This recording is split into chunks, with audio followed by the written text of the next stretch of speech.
2004 సంవత్సరం నుండి శ్రీ వాసవి మాత ఆత్మార్పణ దినోత్సవం కావున ఆ ఆత్మార్పణ దినోత్సవం సందర్భముగా శ్రీ వాసవి మాతని 102 కలశములతో 3 ప్రధాన కలశములతో అమ్మవారిని తిరువీధుల గ్రామోత్సవం చేస్తూ ఈ కార్యక్రమాన్ని ఆర్యవైశ్య సంఘం, ఆర్యవైశ్య యువజన సంఘం, ఆర్యవైశ్య మహిళా సంఘం, వాసవి యువసేన, మిగతా అనుబంధ సంస్థలు వీళ్ళందరూ కూడా ఈ కార్యక్రమానికి ముందుండి నడుపుతున్నారు.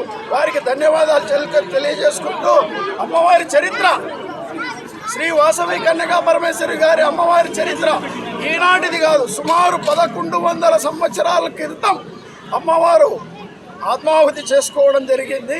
తద్వారా ఆర్యవైశ్యుల కులదేవత ఆమెని కులంగా భావిస్తూ మేమందరము ఆమెని భక్తి శ్రద్ధలతో గ్రామోత్సవం చేస్తున్నాము. జై వాసవి మాతాకి జై.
ఈరోజు అమ్మవారి ఆత్మార్పణ దినోత్సవము.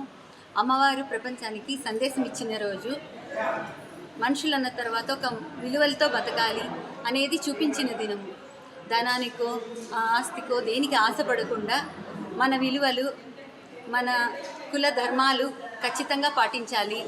అప్పుడే సంఘానికి ఒక సందేశము అందుతుంది, ఒక ఆదర్శవంతమైన సమాజం ఏర్పడుతుంది అనేది అమ్మవారు మనకి చాటిన దినోత్సవం. ఈరోజు అమ్మవారు ఆ దైవంలో కలిసిన రోజు. మనమందరినీ అలాగే ఉండమని కోరుతున్నాం.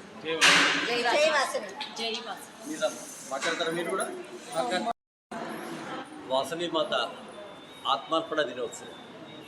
నేటి సమాజంలో ప్రతి ఒక్కటి స్వార్థంతో ఉన్నటువంటి ఈ రోజులకి మనం వాసవి మాత యొక్క ఆదర్శంగానే యావత్తు ప్రపంచము శాంతిగా ఉంటుందని.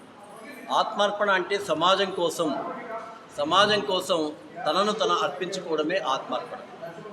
ఆ యొక్క వాసవి తల్లి యొక్క ఆదర్శంతోనే మహాత్మా గాంధీ కానీ, పొట్టి శ్రీరాములు గారు కానీ ఈ దేశానికి స్వాతంత్రం, ఈ రాష్ట్రాలకి స్వయం ప్రతిపత్తి కూడా భాషా ప్రయుక్త రాష్ట్రాలుగా కల్పించారు.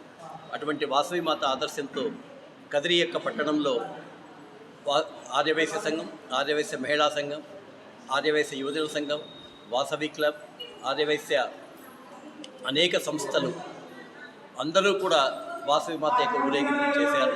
ఇది అందరికీ ఆదర్శంగా మనం భావిస్తాం.